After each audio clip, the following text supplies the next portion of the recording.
After a surprise loss in the first match of the season, the citizens have hot their campaign back on track.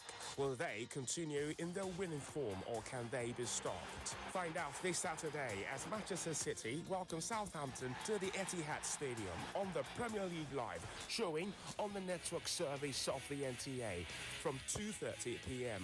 The Premier League Live is brought to you by Baba Ijebu and powered by Integral.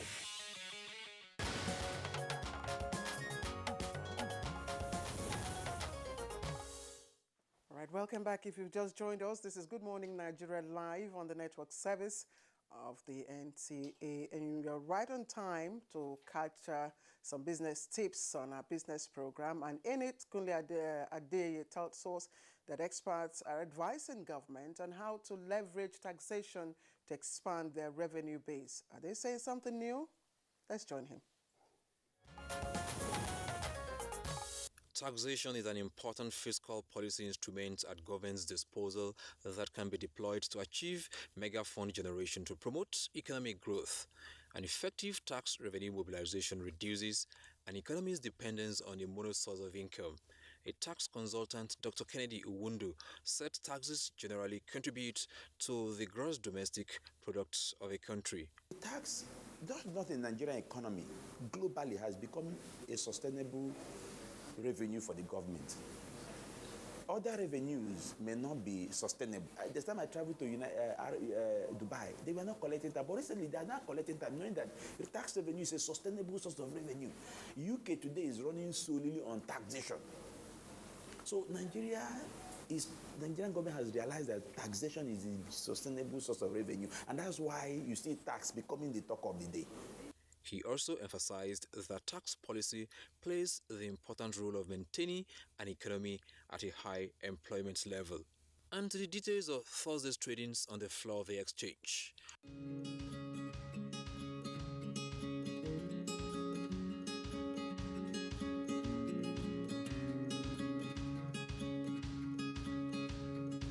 With business news, I'm Kunle Adeye. Well, that was our business package. Coming up next for us now is newspaper review.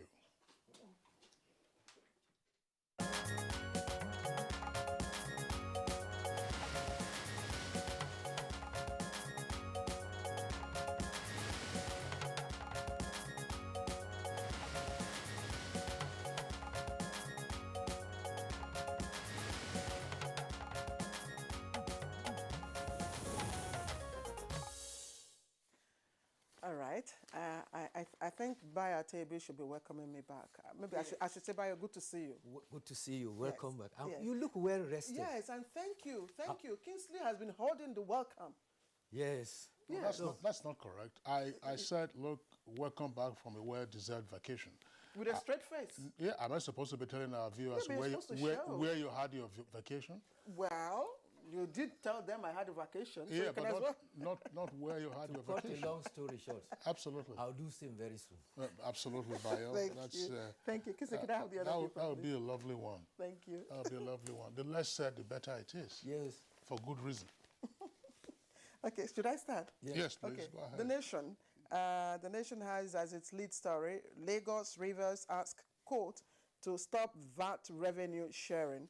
And it comes with a rider, South Governors back court action on tax. Don't join Lagos, says FIRS. That's the lead story. Let me take you a little above the nameplate. Bandits deceived us, says Matawali. And the rider to that says the breached agreement. The story of that is on page 28. And resident doctors shun government proposals, say we will wait for the court. You can read up the details of that on page 4. The stories are just on top of the masthead. Now, Air Force probes accidental killing of 9. How we killed Senator's son, sold his car for 1 million naira. You can read up those stories on pages 3 and 2. And the picture story is that of the Southern Governors, I guess. Yes, forum meeting in Enugu that happened yesterday. Now, just below that picture, Lagosians, okay, Sanwo-Olu's actions on VAT and open grazing. You can read up that story on page 4. Court cases threaten PDP convention outcome. Mark panel pushes for withdrawal of suits by Secondus and others. Now, that's the outlook of the nation. Kingsley? Okay, we also have the leadership on Friday. Let's take some of the headlines from the front page of the paper. Appeal Court refuses to stop FIRS from collecting VAT. And this story says Southern governors move to entrench fiscal federalism with a number of riders to use state assemblies and National Assembly members to pursue constitutional amendment. Southern governors insist that South must produce next president and support NGF's stance on PIA. PIA is the Petroleum Industry Act. State security outfits to collaborate for safety of region. Lagosians back Sanwo-Olu on VAT and open grazing ban. 2022 budget. Reps oppose NNPC mall removal of fuel subsidy. Bauer, that's the EFCC chairman, hale and hearty. That's according to the EFCC. Police nab killers of Naala's son and kill notorious bandits. That's page 12. Bayo. Thank you, Kingsley. Let's start with the human interest story. The chairman of the Economic and Financial Crimes Commission, Abdulrashid Bauer, says he's okay. He could not continue his goodwill message at a national identity program at the presidency yesterday. He was speaking, he stopped, wiped his face, and said, "I must stop here." He sluggishly moved back to his seat. He appeared on a television program later in the evening, and he said he's now okay. The doctors diagnosed that he was dehydrated and needed to drink a lot of water. He said he went back to his office and he's okay. Other running stories, the Yobe state government is to work with the Nigerian Air Force to investigate the friendly fire that led to the death of and injuries of citizens in Buhari, a village in the Yunusari local government area. The Nigerian Air Force, which initially denied any knowledge of the development, said it is now to constitute a board of inquiry to ascertain the circumstances. 9 villagers were unfortunately killed. 20 others who were injured, among them women and children, are being given treatment at various hospitals. Kaduna State Police Command has arrested and paraded 2 suspects for the murder of Captain Abdul Karim Naala, the pilot. The police public relations officer, ASP Mohammed Jalige, described the suspects as the neighbor of the murdered pilot. The prime suspect, 23-year-old, says that they gained access to the deceased home and stole his car by going through the roof. In fact, he gave an account of how it happened. He said one day, 3 of them were passing in front of the late pilot's house, and they saw the SUV car. And one of them remarked, "We will come and pick the car one of these days." The next day, while it was raining in the night, they gained entry through the roof into the house. The torchlight they were holding drew the attention of the pilot. When he tried to stand up, they forced him down, struggled with him, and used rope on him until he could no longer speak. One of the suspects said that they sold the car in Niger for 1 million. He used his own proceeds to buy 23 bags of rice, and Nemesis caught up with him. As he was coming, custom impounded his rice. The 3rd suspect is still on the run. Well, Bayo, I know there are a number of other stories you want to talk about, yes, or you want to highlight. Southern governors, yes. The story about the EFCC chairman is a very touching one. He slumped at the presidential villa, the Aso Rock Villa, while he was speaking. And the video, I saw part of a clip that went around. It's good to think that he's back on his feet, but I think the point should be made that there is no Superman anywhere. Yes. No Superman. Let's not, the EFCC is saying he's hale and hearty, fine. But he's 41 years old, and once you hit 40, and in some cases even in your 30s, but in this case you have hit your 40 and your schedule is loaded. Stressful. That's what I'm saying, it's loaded. what to do is not to pretend that this is just mere exhaustion. Go and seek professional advice from a qualified internist. That is a physician with specialization in internal medicine.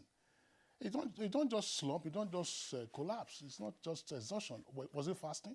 Well, I think to say his slump was an exaggeration. Yes. He was speaking, he stopped speaking, and he held his chest, wiped his face, and said, I must stop here. And he walked sluggishly back to his seat, and he was He walked sluggishly. Yes, but he didn't slump. No, he slouched into his seat. And to have been, you see, there's an example I would have cited, but I don't want to get into that. I was a witness to an incident like this many years ago. And, it was a colleague, and he just said, he was speaking, and he just said, what happened? Your speech slurred, X, Y, Z. He said, jovial guy said, as I was speaking, eyes just turned me. 2 months later, it was a different story. You know, Kingsley, you just see the point. Nobody is a Superman. But we try to report the story the way it is and don't feast on it because nobody is a Superman. Yes, time is against me. Yes. Southern governors rose from their meeting in Enugu with three clear resolutions. First, they said the next president of the country in 2023 should emerge from South to ensure equity, justice, and fairness. The second issue they raised was that following the follow-up of their initial meeting in Asaba, follow-up in Lagos, they have stressed satisfaction with the states that have implemented anti-open grazing law and are calling on those who have not implemented to do so immediately because it meets the aspirations of people in their region. The third, they said the southern governors also want collection of VAT should be done by state government. They collectively agreed to commence collection of VAT, stressing that states have powers to collect VAT. It must be emphasized that there are cases regarding this at the Court of Appeal and at the Supreme Court. 9 governors were in attendance, 7 others were represented by their deputy. Their next meeting is in the Rivers, Port Harcourt. Mr. Fani Kayode has returned to the All Progressive Congress. He was accompanied by the national chairman of the APC, May Malabuni, and the governor of Zamfara, Matawale. Fani Kayode said he was actually instrumental for the defection of 3 PDP governors to APC. Governor Matawale confirmed that he promised to decamp along with him, and now he has fulfilled his promise. The former spokesman for the presidential campaign of the PDP described himself as a founding member of APC, and he has returned for the unity of the country. He said to have indicated that 3 more PDP governors are on the queue to jump ship. In fact, Daily Trust captions his campaign as Fani Kayode breaks vow, returns to APC. The Punch says Oyo, Bauchi, Enugu governors defection underway. The Tribune says, I was moved by the Holy Spirit to defect to APC. Well, Bayo, thanks a lot. If there's nothing else, I was just wondering, there's something that one probably would need to understand. Yes. Because you always hear the saying that all politics is local. I'm sure you hear that from time to time. So this one that you go to the villa to show up that you have now joined the party, shouldn't you join from your local area? Well, rather than from the villa? I agree with you. Charity, they say, should begin. Not charity. They say all politics is local. Too. So is the villa now the local scene for politics? Political charity should begin at home, but it does not necessarily end there. But you heard the caretaker committee said he needed to be presented to the leader of the party. So when thousands of supporters decamp from different parts of the country to the ruling party, do they also come to the villa? No, but Fani Kayode is not all fingers are not thousands. equal. I said thousands. All fingers are not equal. Don't play the devil's advocate. I'm just saying. And the point I raised is when you say all politics is local, where does the locality begin? That's the point. Congratulations. Well, the paper you had also says Shehu Sani moved to PD. The headline is clumsy. That's why I didn't want to read it. Yeah, it's clumsy. I mean, it's it's not. What leadership? Is that leadership? Kingsley, is that leadership? It is. That's leadership. But I'm not castigating them. But the headline is just it's clumsily written. Take a look at it. Fanika Adeshe Usani joined APC PDP. The Chief of Army Staff has also given a warning to all officers in the army. And what did he say? He said Nigerian Army rose from their conference yesterday warning that there's not going to be any laid-back attitude for commanders. Henceforth, the Chief of Army Staff says that he is going to hold commanders responsible for any attacks in any military facilities. He says that they must, Lieutenant General Farouk Yahya charged commanders to ensure that troops maintain a state of constant alertness and vigilance at all times, and they should not allow any surprise attack by adversaries. He says laissez-faire attitude will no longer be tolerated. Failure is failure no matter the circumstances. The army is now to have modalities for examination and performance of commanders. Last order. All right, Baya Toyobi, thanks a lot for being with us for today and indeed for the week. Thank you. We hope you enjoy your weekend. Yes. And take care of yourself. Okay, it's Good Morning Nigeria, live on the network service of the Nigerian Television Authority. We'll take a short break now. When we return, we'll continue with the conversation segment. And thereafter, we'll take our complimentary segments. The federal government, through NPHCDA, commenced Phase 2 vaccination of all persons 18 years and above with safe and effective COVID-19 vaccines approved by WHO and certified by NAFDAC. Special arrangement has been made for staff, their dependents and retirees of ministries, departments and agencies of government, private corporate organizations and non-governmental organizations. To benefit from this special arrangement, visit www.nphcda.gov.ng/corporate vaccination/ to obtain, fill and submit the Google form. NPHCDA will contact you within 48 hours. Protect yourself, your family and your workplace against COVID-19. COVID-19 vaccines are free, safe and effective. For further inquiries, call 0700-220-1122 or send a mail to covid19.vaccination@nphcda.gov.ng. This message is from the National Primary Healthcare Development Agency. It's scary, isn't it? Putting yourself out there, ignoring the voices telling you you can't.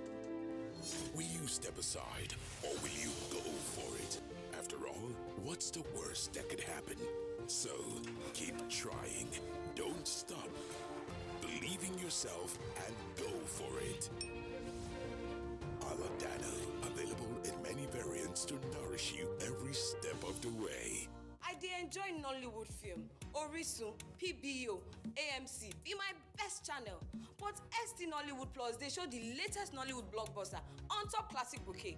How I want to watch them? My pikin dey enjoy 5 children's channels, but you won't call our DreamWorks on top am. I be telenovela lover, and I like ST Novella E and Starlight. But I hear say the series on ST Novella E Plus on top classic bouquet, they totori person pass waiting I dey see now, and I won't watch them. Shall I go need pay 800 naira extra? From September 1, Star Times, they summer you better package. But no fear, we no increase price. Join this offer. Make basic bouquet subscribers just pay for 1 month and then go fit to watch 3 Ogbonge extra channels from Classic Bouquet. This awoof never finish. Recharge Classic or Super Bouquet for 1 month and you fit be one of the 400 lucky people them. We go win smartphone. Terms and conditions, they shall. More value, same price. Star Times, enjoy digital life. After a surprise loss in the first match of the season, the citizens have hopped their campaign back on track. Will they continue in their winning form or can they be stopped? Find out this Saturday as Manchester City welcome Southampton to the Etihad Stadium on the Premier League Live, showing on the network service of the NTA from 2:30 p.m. The Premier League Live is brought to you by Baba Ijebu and powered by Integral.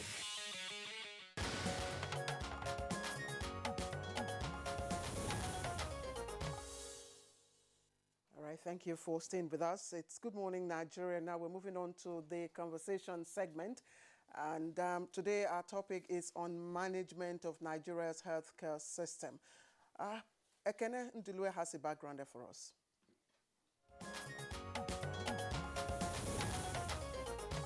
Statistics from the United Nations reveal that globally, average life expectancy stands at 73 years, while that of Nigeria is 55, making Nigeria one of 4 countries with the lowest life expectancies in the world after the Central African Republic, Lesotho, and Chad.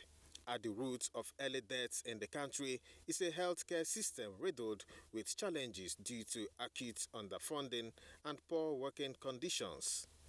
With a population of about 200 million people, Nigeria has a population ratio of 1 doctor to 2,753 persons, a far cry from the World Health Organization's recommendation of 1 doctor to 600 persons.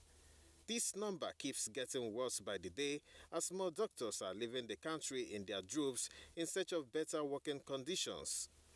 A recent study in a journal, BMC Public Health, showed that since the launch of the National Health Insurance Scheme (NHIS) in 2005, less than 5% of Nigerians have taken up health insurance, while the rest of the population continue to finance their healthcare needs through out-of-pocket expenditure. To tackle these challenges, the federal government in December 2020 unveiled the Nigeria's health sector roadmap with a 9-point medium-term plan to ramp up the push towards universal health coverage. The agenda includes implementation of mandatory universal health insurance, operationalization of the Basic Healthcare Provision Fund, and reduction of gaps in all health-related SDGs by at least 60%. How far has the federal government gone in the implementation of this agenda? How can Nigeria's health system be better managed for improved health delivery? Guests on Good Morning Nigeria will be speaking to the issues in a moment.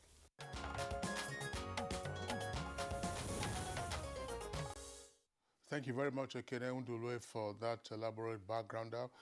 With us in the studios, I would like to welcome Dr. Usagi Hanire, is the Honorable Minister of Health. Honorable Minister, pleasure to have you again on Good Morning Nigeria. Thank you, and good morning.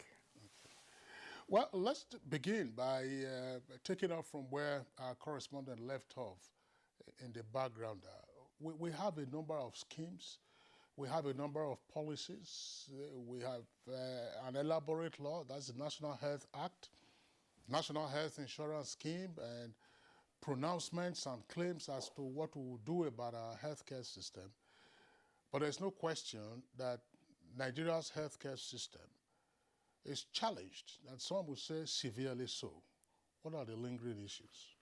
Well, there are many lingering issues, to use your own terminology. First is the question of personnel, and then the question of setting of priorities. But there's been a lot of work going on in resetting priorities, putting emphasis where the weaknesses are. The weakness mostly at the moment is at the primary healthcare level, and the question of health financing and setting the right priorities. Where do we begin? Where do we begin to put in more resources? It will not help to throw money into it unless it's targeted and planned, and that expected outcomes are well determined ahead.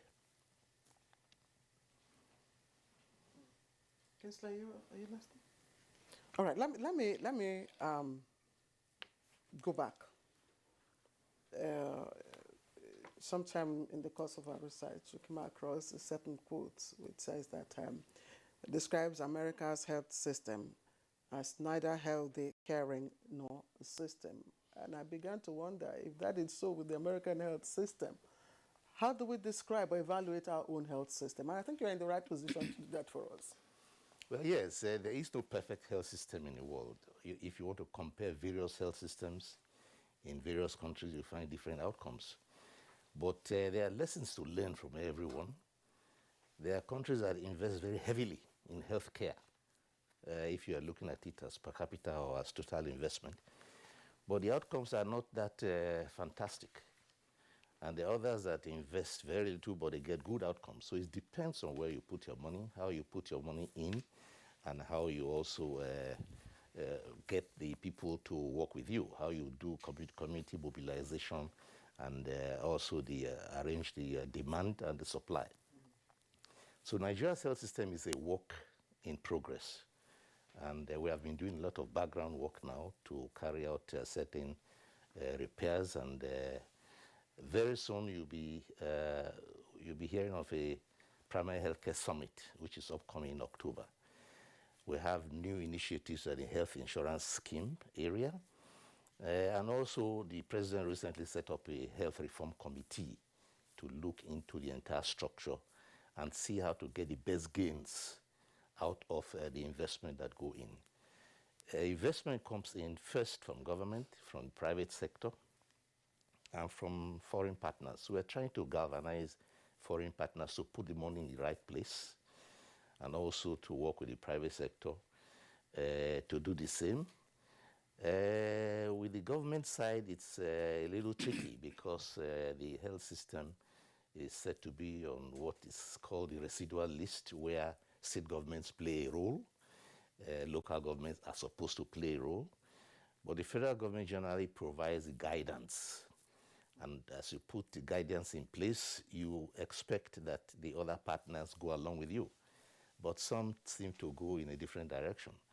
If you want to emphasize primary health care, for example, others are replicating tertiary health structures in areas where the need is not there for mighty tertiary hospitals. So there's a bit of a discordance in the relationship between federal, state, and local government with regard to healthcare. We're trying to get all of this in line. Just a few days ago, we signed off letters to governors advising for a better alignment to start with primary healthcare. Every health system has a foundation, and that foundation is at the level of care. If you were to assign ratios, percentage, because maybe to someone who is just coming in to say, okay, how would you rate in terms of percentage the health of our healthcare system in investments in the different areas that you would invest in human resources,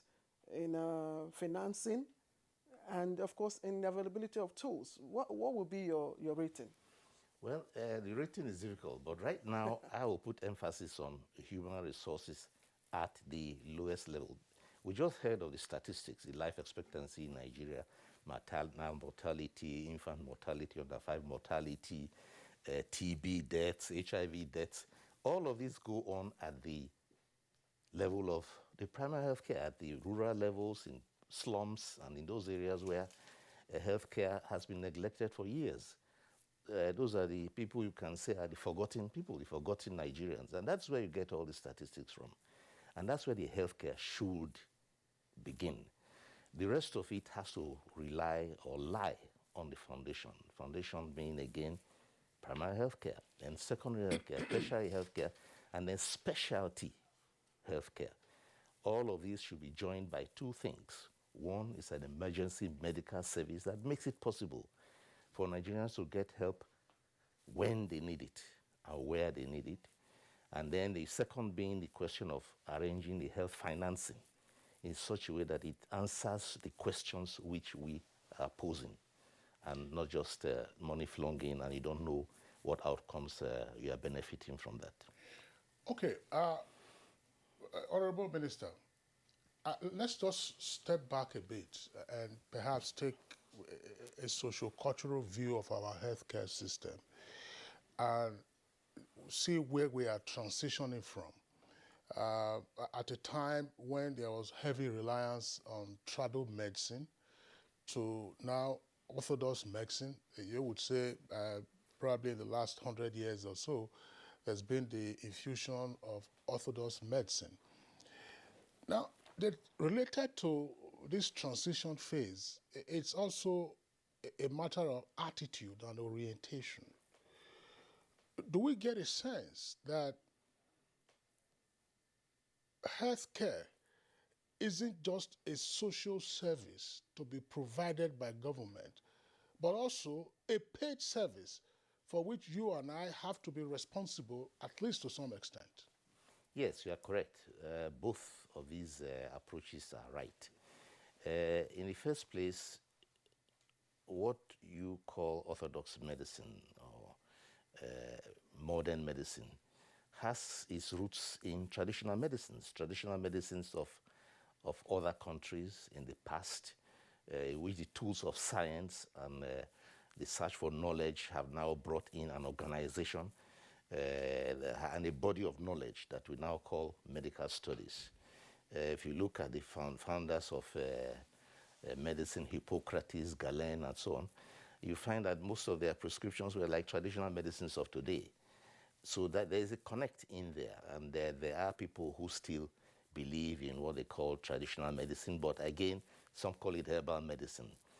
That differentiates it from the magic type of medicine that people sometimes also propagate.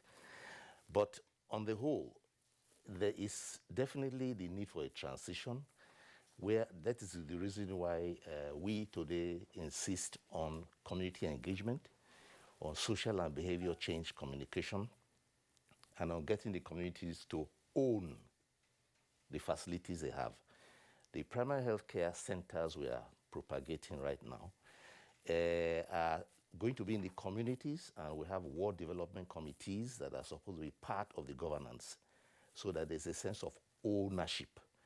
We're also propagating the fact that the health workers at that level, the community health extension workers, for example, should be recruited directly from the communities and trained and returned to their communities where they are well known, where there's going to be more acceptability, because acceptability is part of what you are talking about now.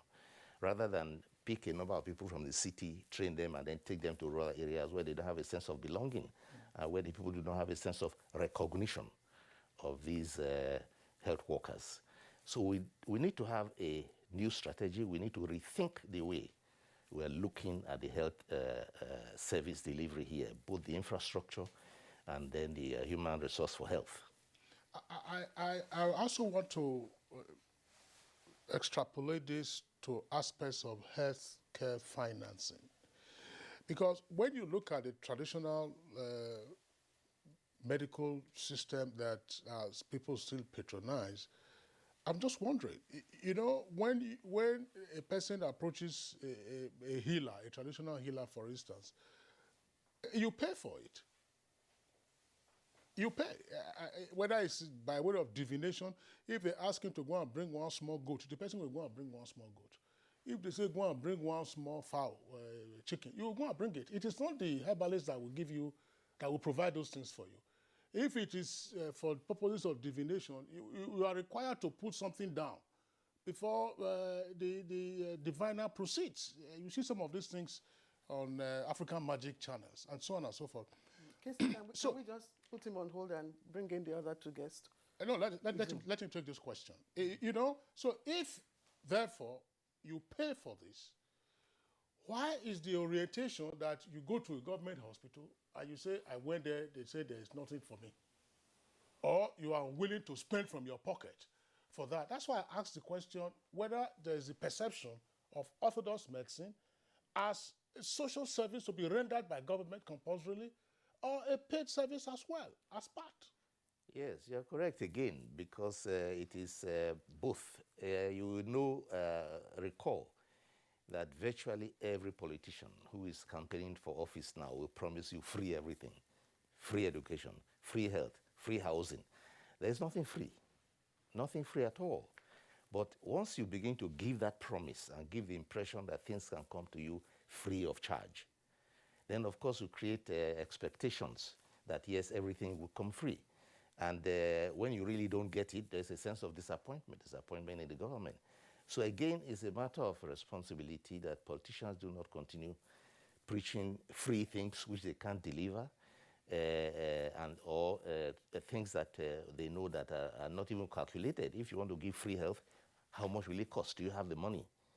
And if you don't have the money, you can't say that you are going to deliver it. So that's one aspect.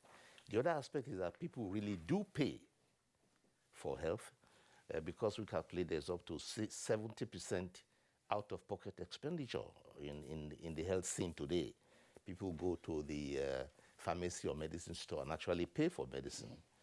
So on the one hand, they pay. On the other hand, they expect government to give it to them for free. From the private sector, they will pay. They pay at private hospitals. They know they will pay. They'll pay when they go to the medicine store. But once they go into government hospitals, they think, well, the politicians promised me to be free. So why are they asking me for anything? So there is a need to remessage the information that the public gets. All right, thank you, Honorable Minister. We have two guests joining us via Zoom. One from Lagos is Dr. Gafar Laodi, expert in finance and health.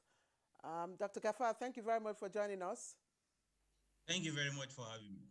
All right, and the second guest is joining us from Maryland, United States, is Benjamin Uzoma Nwosu. He's an adjunct professor of nursing at Washington Adventist University, Maryland, USA. Mr. Nwosu, thank you very much for joining us. Thank you for having me. Okay, let me start with you, Mr. Gafar. We're already speaking to the issue of financing health, but general question, how would you, from your perspective, evaluate a healthy healthcare system? What are the adjectives that qualify a healthy healthcare system? Okay, thank you very much. I think to start with, let's try to understand the objective articulated by the country for the health sector as contained in the Nigerian Health Policy document of 2016.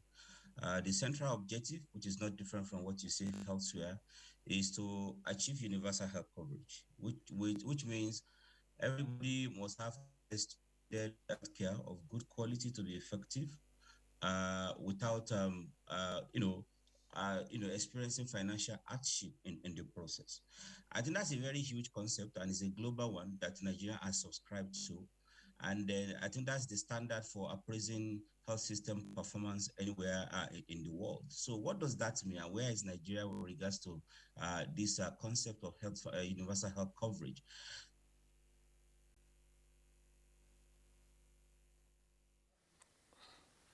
Okay, I'd also like to ask if we have him on, Benjamin Nwosu, if you can hear us, can you share with us what qualifies the healthcare system where you are as a healthy one that makes everyone want to, come over to the US to either to practice or to access medical care?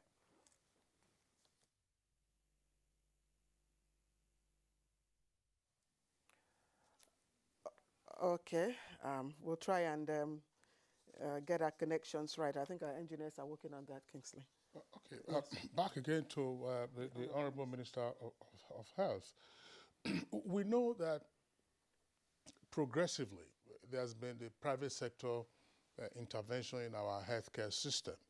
And there are a number of issues relating to that. But it's like what we also find with education.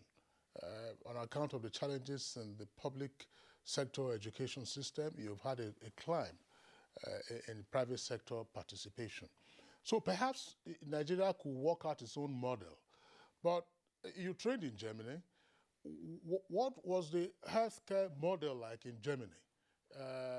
Something, of course, Germany is an OECD country and one top range in terms of medical services.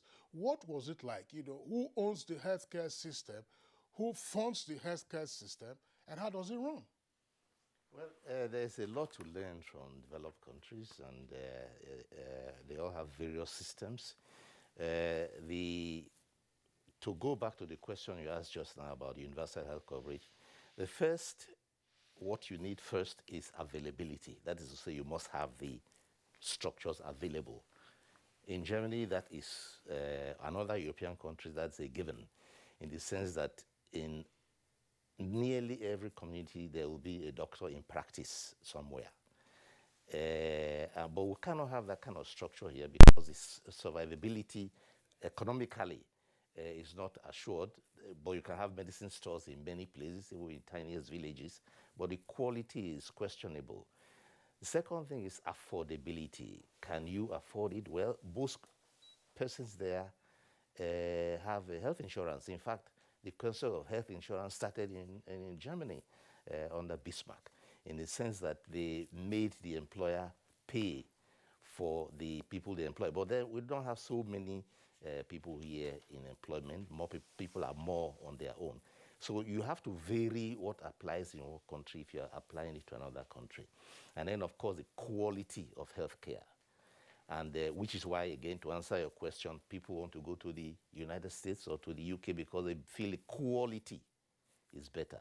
We here should also be striving to improve the quality in order to create more confidence in our health system.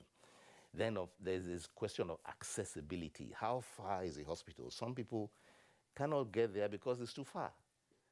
And finally, the fact that if you have a problem in your house in the middle of the night, what do? Do you pray and wait till next morning? Well, in those countries, all you do is dial a number and help comes to you in your house. And nobody's going to ask you to pay at the point of service. So even if a lady is having a delivery and has complications, either obstructed labor or bleeding heavy, well, if you want to wait till next morning, you are almost certainly going to lose that person. But if you have help to call upon that will come to you, you can save a life. The same goes for a child. And the same goes even for adults. If you have an asthmatic attack or a heart attack or something, or a stroke. So the question of an emergency medical service that does not impose an unnecessary burden on the user is needed right here, and that will reduce the indices that we are so worried about. So it's a mixture of various approaches that one has to use in a country like Nigeria, judging by our population, and then the spread of facilities. And at the base of it all is the primary health care, which can be run by a nurse, can be run on contract, can be run in very many different ways because it answers the question of availability and then accessibility. And then the insurance that you pay, little bit every month that you pay, answers the question of affordability because your insurance will pay for you. So nobody's going to be asking you to pay before you get your treatment. Okay, let's return to the U.S. Adjunct Professor of Nursing, Benjamin Uzoma, of course, is joining us via Zoom from Maryland. Uzoma, I asked earlier on, and the Honorable Minister has given us some hints to my question, but you are an adjunct professor of nursing, and you also have experiences in both long and short-term managerial, experience in management in the clinical nursing area. What would you tell us about what qualifies a well-managed healthcare system such that many Nigerians, and indeed many people from all over the world, come to the U.S. to access healthcare or even to practice? And I know you're practicing there. Thank you so much for having me, and good morning to the Honorable Minister. What qualifies a good healthcare system in the United States here is a system where everybody, no matter who you are, no matter your level of income in the society, receive adequate health care. I'm not just receiving health care, but receiving quality care. And for you to be able to receive adequate health care means that the system or the government attaches a high importance to you as an individual that deserves adequate health care. Like they say, that health is wealth, and that a viable citizenry is a healthy citizenry. Therefore, the system is such that the government procures policies that tries as much as possible to treat every citizen equal, irrespective of your level in the society. Therefore, in terms of managing the healthcare system here, the government has come up with so many policies, just like Nigeria and every other country. Yes, United States still struggles with trying to provide universal health care because they believe that everybody deserves health care. But despite the effort by successive governments, it has not been very, very successful or adequate.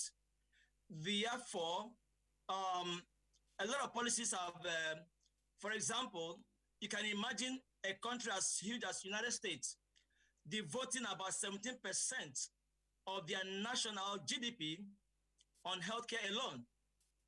And despite this high cost,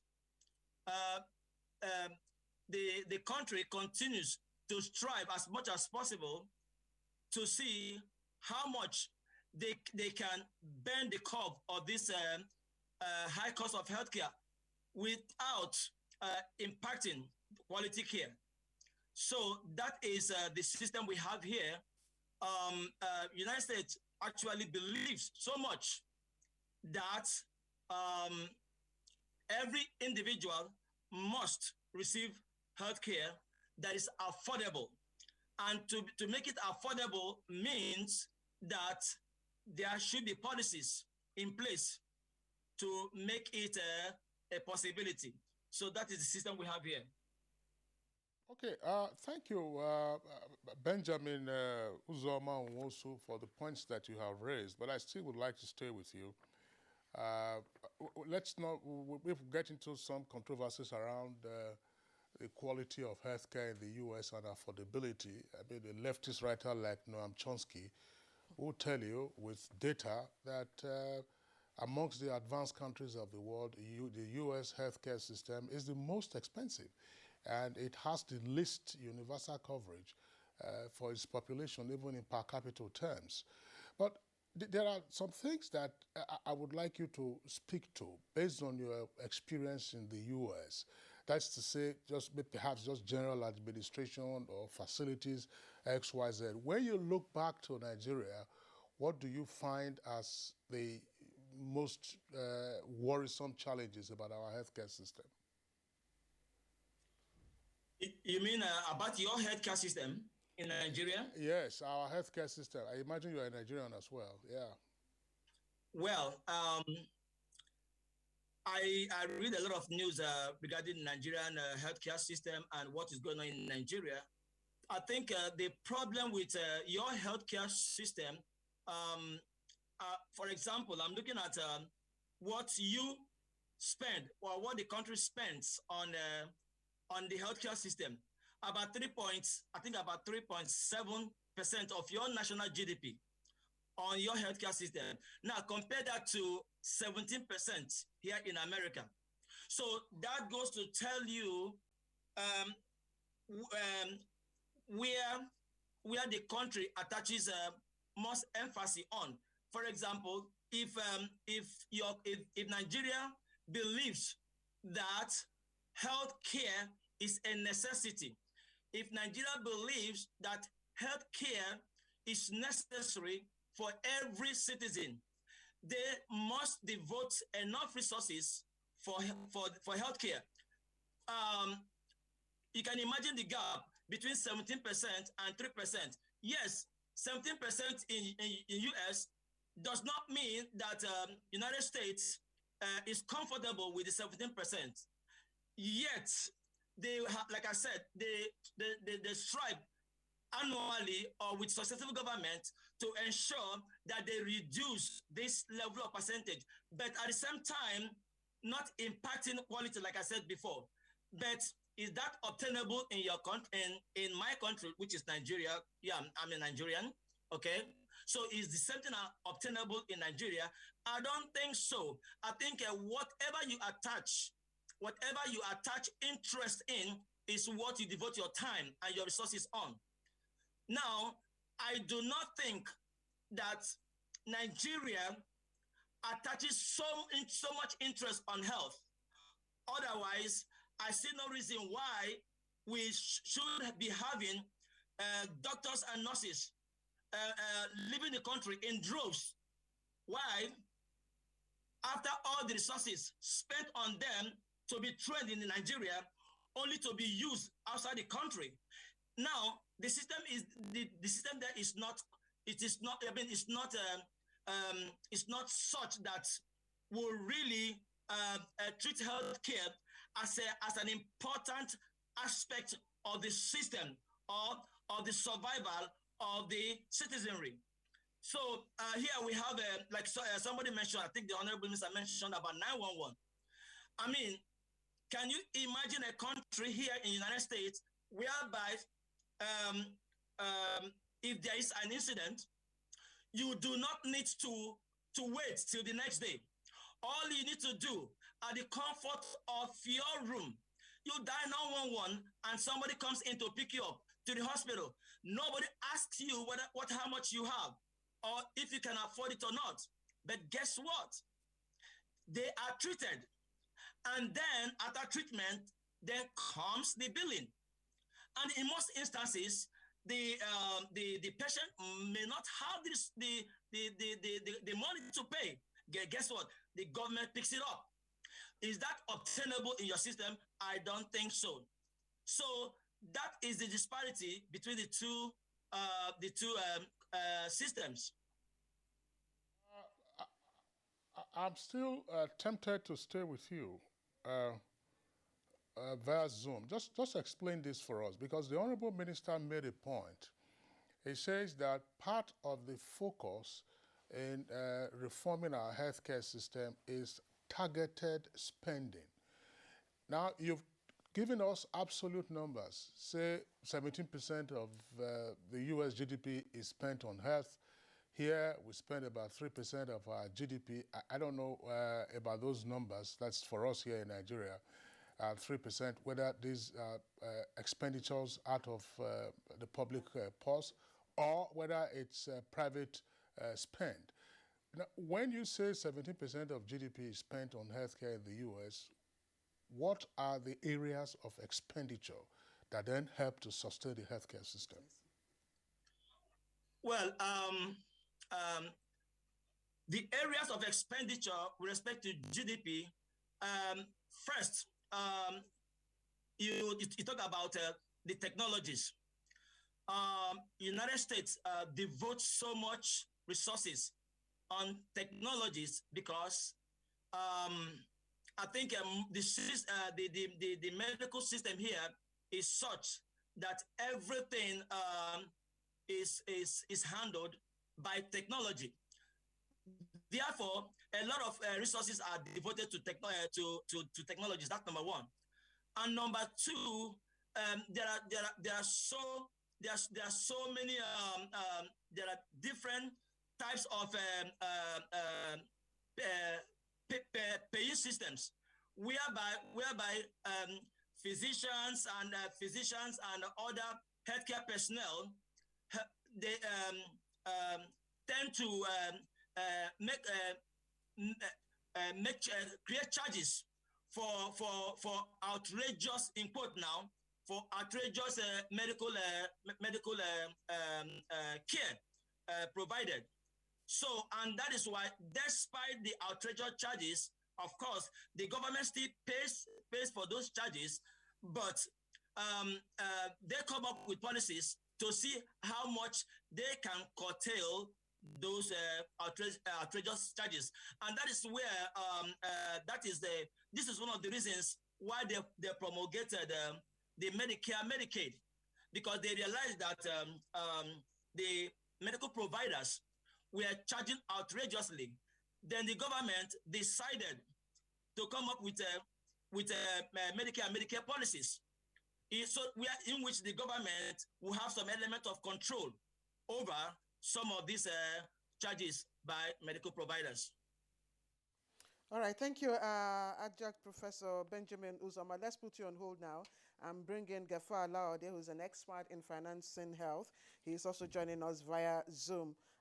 Dr. Laode, you started giving us an explanation about why we have not achieved adequate coverage in the area of universal health care. the Honorable Minister has said that investment is targeted. Of course, financing would be one of those. So please, could you go ahead to give us your own perspectives on what you think is wrong or we have not done in the area of financing health? Okay, thank you very much. Once again, thanks for having me, and good morning, Honorable Minister Sam. So, like I started earlier on, the policy focus of any country in the world now is universal health coverage. But in terms of where we are in Nigeria, I think, of course, we still have a longer way to go in terms of number of people accessing care, which is very, very suboptimal. And central to that is the issue of suboptimal financing. I agree with the Honorable Minister. We have started doing something, but the problem is still very huge in terms of figures of what we are spending so far. So in terms of our spending per GDP, I agree with Dr. Benjamin. We're spending around 3.5 percentage of GDP on health, but that's not even the biggest problem, because in the journey of universal health coverage, what is more important, it is the public spending. What the 3.5% is what everybody is spending as a proportion, as a percentage of GDP. When it comes to what government is spending as a percentage of GDP, is less than 1%. And then available benchmark says that for countries that have made significant progress in the journey of universal health coverage, they spend at least, government, I'm talking about government now, government spend at least 5% of GDP on health. You know, public spending. Why is public spending very, very important? Public spending is very important because in any situation, no matter how low, for example, the health insurance premium is, there are some people that are actually not able to afford it. And those people that are not able to afford it are the ones that constitute more into the burden of disease, constitute more into the poor health indices that you see. So there must be a system where we take care, somebody has to take up the bill.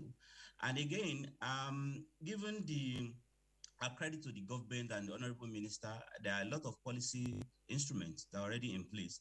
Chief among them is the Basic Care Provision Fund, which is meant for buying basic minimum package of care, where the law says to all Nigeria, but as the Honorable Minister says, the money will not go around. So there's sort of a targeting poorest of the poor to ensure that they are taken care of with the Basic Care Provision Fund, which has started.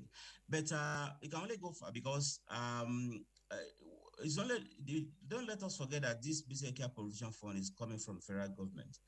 We need to ensure that the state government are doing their own aspect as well. And that is why in each of the states, they have a state health insurance scheme.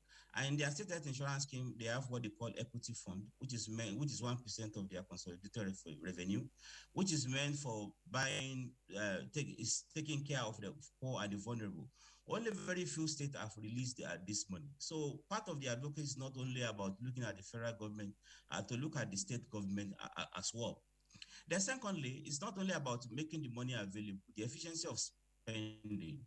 How efficient are we? How do we ensure that even the little resources that we are spending money on, we are spending it well? If you look at a typical state government budget in Nigeria, their health spending, no matter how small it is, they spend almost 70%, or average of 70% on the workforce, which is very important, which is very necessary.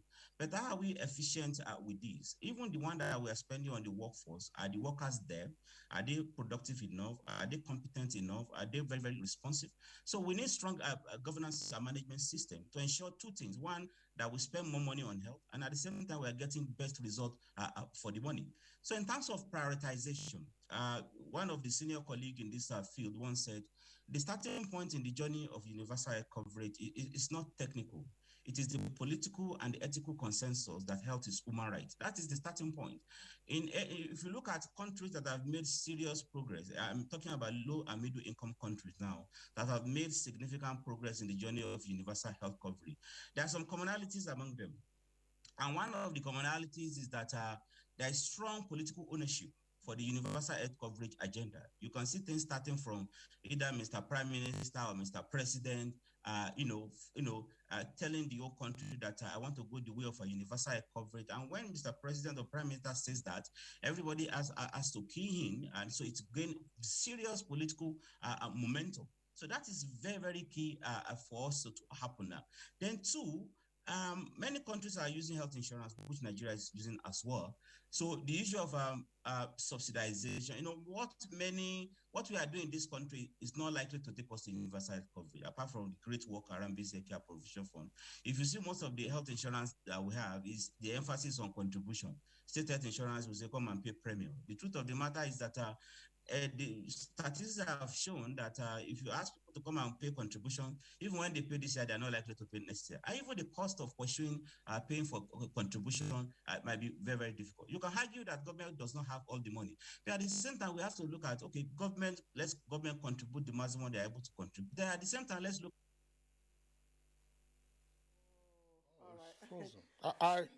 I don't know, Dr. Gafar Alawode. Well, we're just wondering whether you are back. I would have. All right, Dr.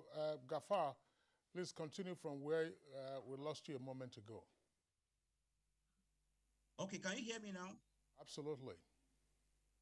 Okay, thank you very much. So I said, in addition to what we have done already, the truth of the matter is that we have to give credit to the Honorable Minister during his period. The implementation of basic care provision has gained momentum. And even there is an aspect which we are not actually paying too much attention to in the past, the emergency care. I think he brought that into the limelight to ensure that emergency care is well taken care of, and other aspects as well. So what I'm saying is that, of course, basic care provision fund is not going to be enough. We have to ensure that the state government are doing their own bit. One of these days, I'll be more than happy if you can bring the chair of the Nigerian Governors Forum here as well to discuss what the governors are doing with regards to health in their respective state, so that we'll be able to mobilize. Like I said earlier on, there's this equity fund, 1% of consolidated revenue.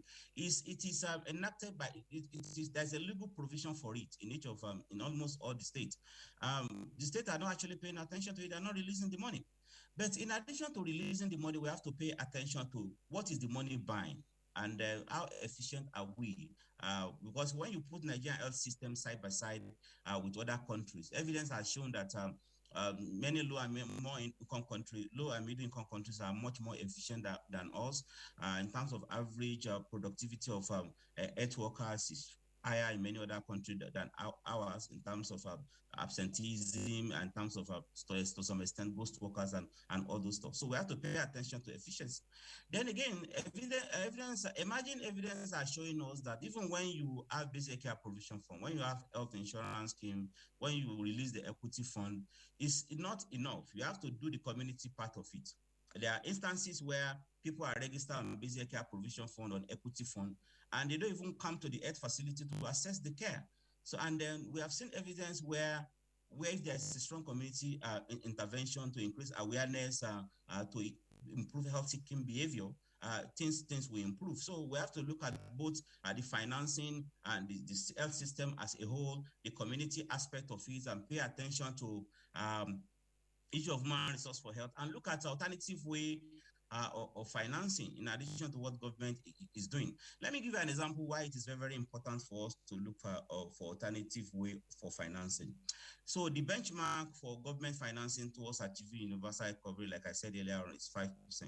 But is that 5% government spending on as a percentage of GDP, government spending on health, is it actually feasible in Nigeria? It's very, very difficult, because the evidence shows that Nigeria is only collecting 7% of GDP as revenue. So if government is collecting 7% of GDP as a revenue, how is it possible for government to spend 5% of that of GDP on revenue? So we have to look at a bigger picture in terms of ability of the country to collect revenue and spend the revenue on social services, including health. Other African countries, they are average of 15%. So why is Nigeria only collecting 7% of GDP as revenue? Of course, that's not the question for the Honorable Minister of Health. It's the question for the Honorable Minister of Finance to answer. So there are bigger issues that we have to look at. But in the interim, because that will not change overnight, we have to look at what are the additional way of mobilizing resources. The private sector potential is there. People now talk about blended financing. People talk about private equity as a way of mobilizing additional resources. But at the same time, more importantly, even the little one that we are spending, how can we be more efficient on it? I would like to stop here for now. Well, Dr. Gafar, well, you're stopping, but we're also retaining you briefly to respond to one of the issues that you raised. You talked about political will being usually a potent factor in the success of universal health coverage in medium and low income countries relative to Nigeria. You said, for instance, a prime minister or a president of a country would say, look, this is what I would like to achieve. He becomes a champion for wider universal health coverage, and then he proceeds with it. I wouldn't know whether you have any example to cite, because that could also assist us, I believe, in evaluating our system and knowing what is right. In terms of political systems, in those jurisdictions that you mentioned, do you have the sometimes antagonistic relationships that we have in Nigeria? I mean, the president could say something and a state government will say, look, that's not a priority of our party in our state. Oh, this is a federal government agenda. Oh, this is not what we are doing in our state. Or you are doing this at the federal level. Well, there's something else that we are supposed to be doing. Do you find that, let me put it this way, is it, say, in authoritarian or near autocratic regimes where you can have that, say, look, there's this political will, and you can make it percolate throughout the particular jurisdiction? Okay, thank you very much. This is an interesting question in terms of the obstacles to policy reform in the journey towards universal health coverage. So I agree with you. Of course, most of the countries that have made progress, it's not that they did not face obstacles. It's only normal for one party or the other or individual to antagonize for whatever reason. But what has helped in some other country, even when the prime minister or minister say, president say, I want to go this way, is not to see policy reform as a mere or technical process, but to also see it as a political process as well. And let me give you an example of Turkey. Turkey is one of the celebrated countries in terms of universal health coverage among the low and middle income countries. Of course, and then the starting point is, apart from the political classes want to go this direction, the first thing they did is to do the political economy analysis of the policy reform. You know, in other words, to understand the influence and interest of actors and institutions. Who is likely to say no? Who is likely to say yes to this reform?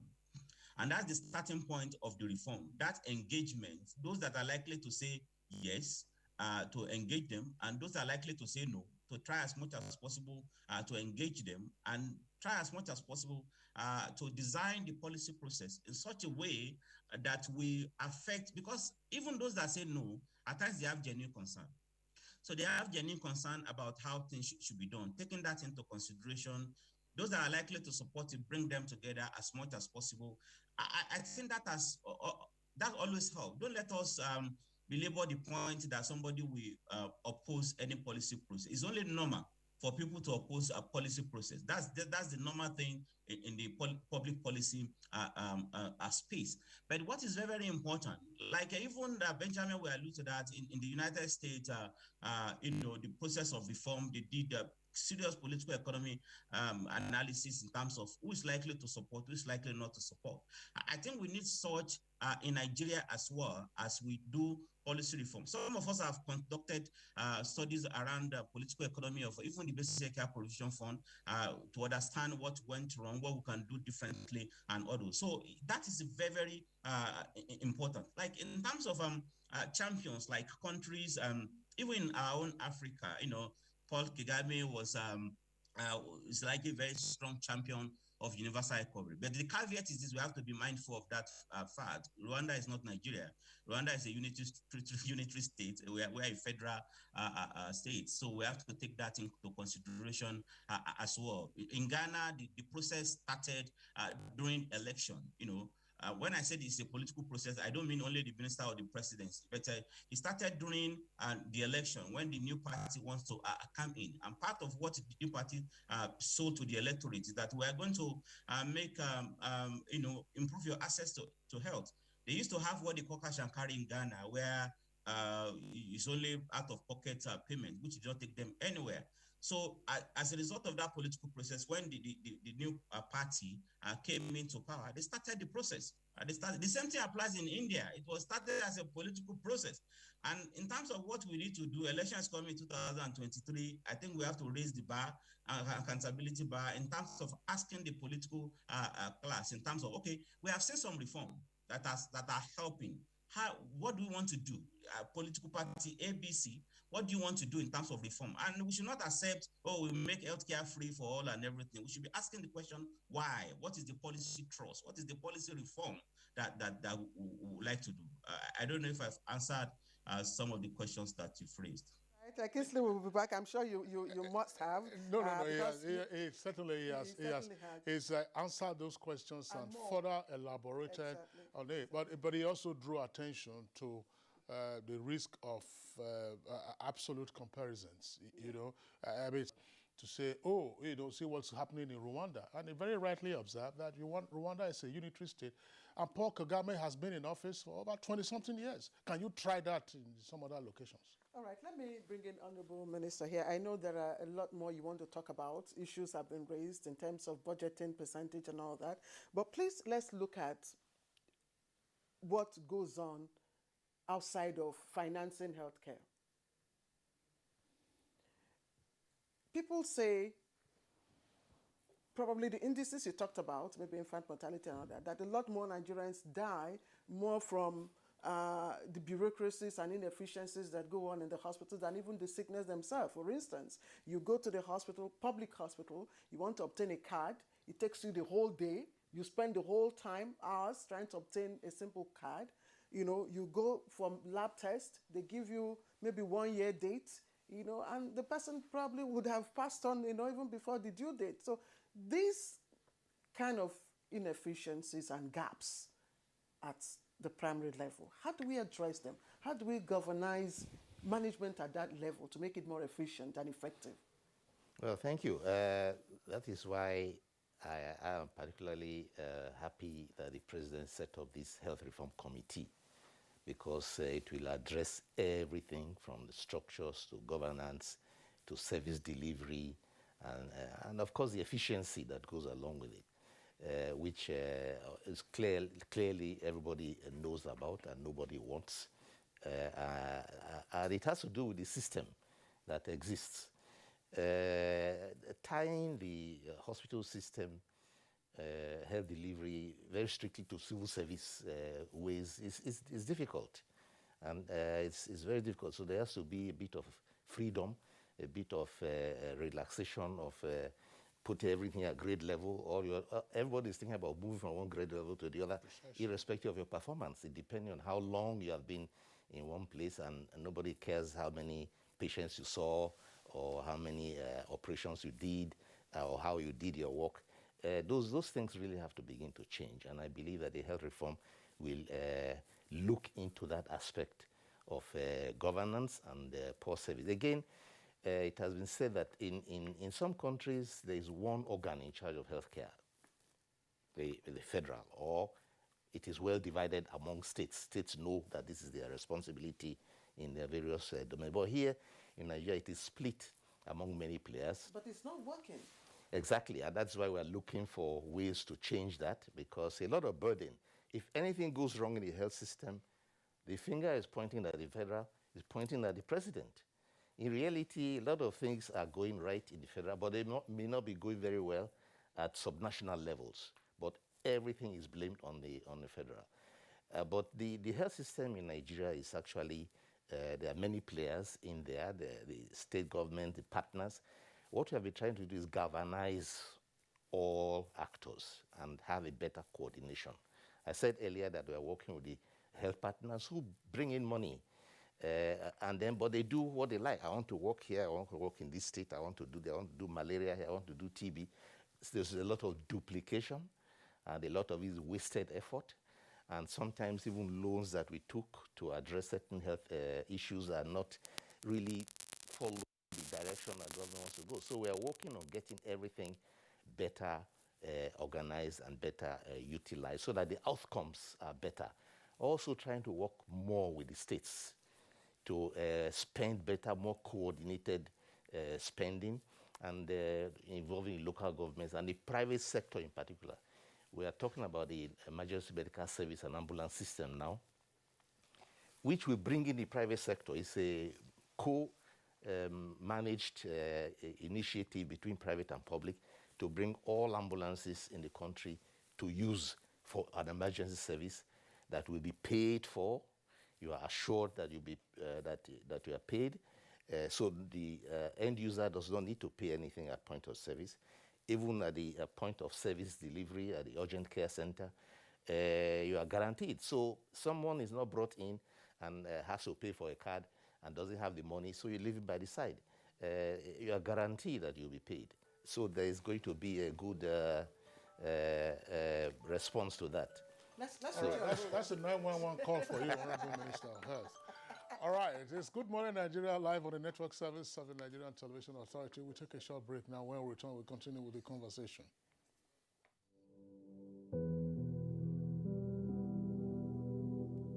Well, the housing solution we have developed is a multifaceted one. First, we have tried to lead a program to build what we think will be an acceptable and hopefully affordable housing type based on surveys we did in 2015-2016 and construction that started in 2017. And that's going on in 34 states as the National Housing Program. This message is from the Federal Ministry of Information and Culture.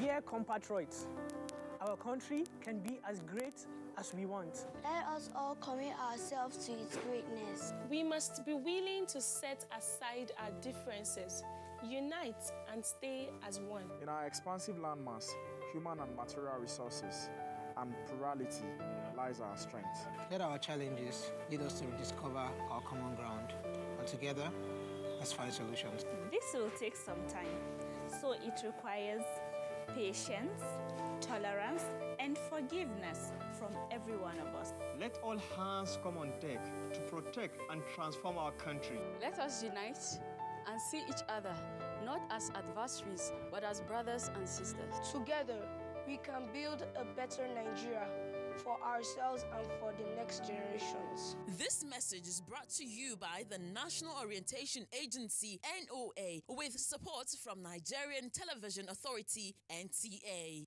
After a surprise loss in the first match of the season, the citizens have hopped their campaign back on track.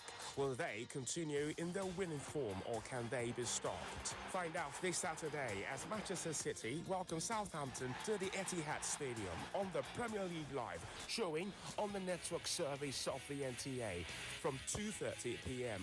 The Premier League Live is brought to you by Baba Ijebu and powered by Integral.